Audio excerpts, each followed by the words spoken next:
All right, glad to have you back on the program Sports Desk. And for those who do not know the new sport minister, who do not know who he is a Nigerian politician, a teacher, a farmer, and a philanthropist. He was born on the 4th of June, 1966 in Etong local government area of Cross River State. He graduated from the University of Calabar in 1988 with a bachelor's degree in sociology. At that time, he was the best graduating student of his set. The Nigerian sport minister is live on the program this evening. Glad to have you on the show today. Thank you for joining in, Honorable Minister of Sports, John Enoh. When you were nominated as the minister, as a minister designate, indeed, no one envisaged or looked your direction for sport. How did you react? And what were your thoughts when you were announced as Minister of Sports? I mean, thank you and good evening. I mean, it's for me, from when I was nominated, as Minister designate and went to the Senate and to appear for screening, I knew that it's Mr. President's prerogative to send all of us, each of us, to any ministry whatsoever. So first, I think I was prepared for an assignment to any of the portfolios. So when I got assigned to the portfolio on sports development, I mean, I didn't look at it as any surprising. For me, any of the ministries will always be a call to national duty, and therefore would be in the president's estimation and assessment that given what he wants to achieve in the sports development ministry, that he considered me the right man for the job. Okay, you had a tour of the Moshood Abiola Stadium earlier today, and Nigeria has a number of similar facilities across the country. Were you impressed with what you saw? Well, it was a mixed bag. To some point, I mean, it's the Abiola, National Stadium, remains, our national monument. And I think that, going back to 2003 when it was constructed, I believe that, what I saw in terms of what was provided, remains, made it as competitive as any stadium in any part of the world. I mean, the only problem is that, like in almost all things now, unfortunately, that having to maintain the facility has remained a challenge. And I think that, when I said it was good and bad, good that as a country we have such a facility, but not very impressed to the extent that we've not been able to maintain it to the standards required and the standards of which it was built for. Okay, well, your predecessor, Sunday Dare, had the sights on the development of sporting infrastructures. We saw what he did in Abuja and Lagos. He also had his sight on talent scouting and harnessing through a number of initiatives. I mean, have you been able to articulate our direction for Nigerian sport?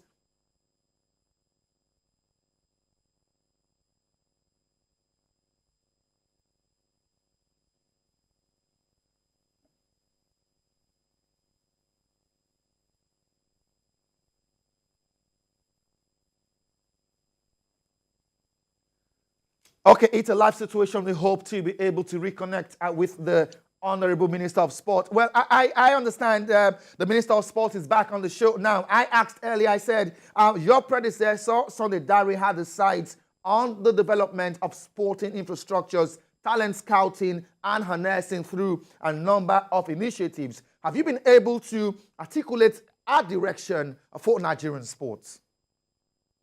Yeah, I mean, it's since I was appointed Minister for Sports Development, I've actually been going through the national sports industry policy that was his brainchild, and quite a lot of wonderful initiatives that he actually anchored in the Ministry of Youth and Sports as it then was. And I think that part of what I've been doing yesterday was my first full day at work. And I spent the entire day taking briefs from the different departments.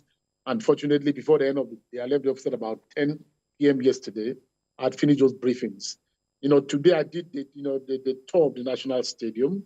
And I think that looking at, the documents and all the initiatives of the former minister, whether you're talking in terms of the adoption policy, adopt an athlete, adopt facilities and things like that. I think that's the way to go.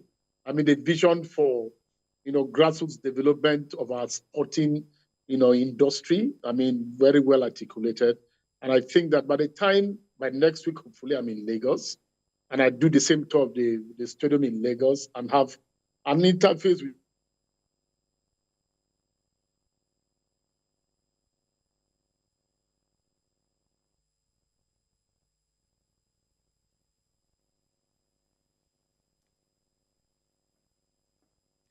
that I have for the sports, for sports development in Nigeria.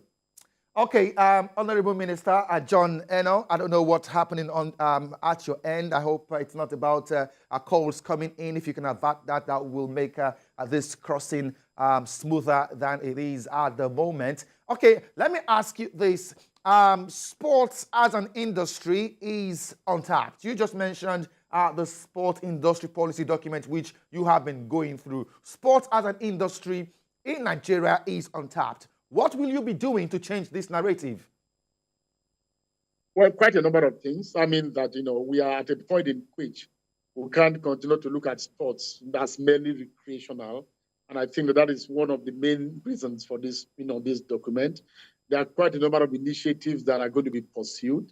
The fact that we're going to require quite some, investments, in this sector. And, government can't do it alone. And I think that we're going to come up with quite a number of initiatives to encourage the private sector to do those investments. If, for example, the private sector is, incentivized in terms of, look, the investments that you make, you're going to get some tax rebates and things like to be quite encouraging. And I think it's going to revolutionize this sector a great deal. Okay, Honorable Minister of Sport, football in Nigeria is opium, and the previous administration developed a 10-year football master plan. I don't know if you've seen that already. And they also made moves to metamorphose sports from being mere recreation to business. Will you like to sustain some of these initiatives? I think that is the way to go. We have two classifications. We have grassroots, football. We have, the elite football, or grassroots sports and the elite, elite sports and things like that. Whereas in terms of the elites, you're looking at, what eventually gives us the medals that we want to win as a country. But to sustain that, there must be some mass interest, at the grassroots level. And I think that at the different levels, whether in terms of inter-school sports, in terms of, all those, they call it headmasters cup, principals cup, all those kinds of things. The national youth, festivals, the national festival, of sports.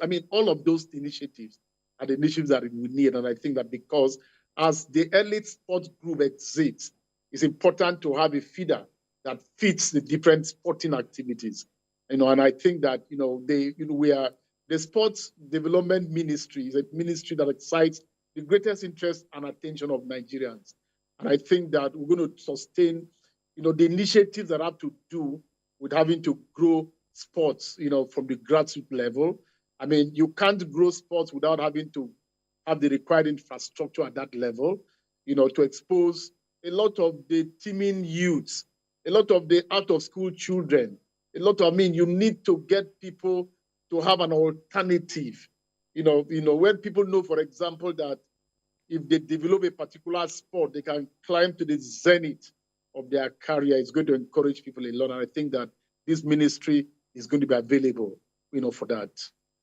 All right. Well, the annual budget for sports from the government is a minor fraction of what is budgeted for other sectors. And this is one of the reasons the ministry usually gets stranded when its intervention is required by some sports federations or other needs. Does this bother you yet? And if yes, have you thought a way to go around this bend? Well, it does bother me. It's I spent, about 16 years in the National Assembly. And most of these years, I was involved in finance and in appropriations. I sat as chairman of the budget Appropriations Committee at some point for 4 years in the House of Reps. So I'm familiar with the challenge of, appropriation for the sports, the sports ministry. But I think that our president, President Asiwaju Bola Ahmed Tinubu has taken the right step. I mean, he has recognized the importance of sports and has created a separate ministry of its own, the Ministry of Sports Development. This in itself is the beginning, I believe, of the salvation for this industry. That in recognition of the critical role that sports, development plays in our country, that this president, is not just going to stop at creating a separate ministry for sports development. He's going to back it up with the necessary funding that government needs to provide. But having said so, the enormity of the challenge and of the things that need to be done are not such that government alone will be able to overcome all. And that's where we're talking about the private sector.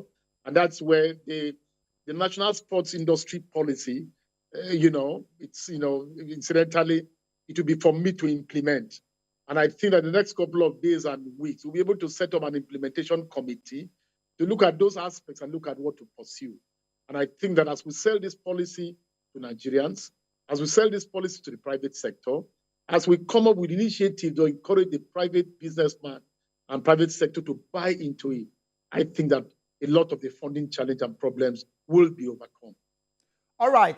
Corruption in sports is a global pandemic. Nigeria is not left out. Are you looking at that direction as Minister of Sport to curb corruption in Nigerian sports? Well, I tell you this. I mean, the first engagement that I had on the day that I took over as Minister, of Sports Development, one of the things that I said was that, that was in response to some of the reactions, from the sporting community about my appointment as Minister of Sports Development. And I said, I didn't have to necessarily be, an active participant in the sports sector, to provide the kind of leadership that is required to be Minister of Sports Development. What it requires is what? Is leadership. What it requires is someone that has passion and commitment, someone that is serious-minded, someone who is transparent and accountable. And I think that if these are the qualities that this ministry needs, I got these qualities in abundance, and I think that I'm going to uphold them. I mean, I promise one thing, I'm going to be transparent. And I think that as much as I'm transparent, most of our people are willing to follow. What our people have continued to lack is the right leadership. So if they find me as the Minister of Sports Development, being transparent, not involved in any of those things that we call as corruption, I think that that will be good leadership enough to begin to tackle the problem of corruption in the sports sector.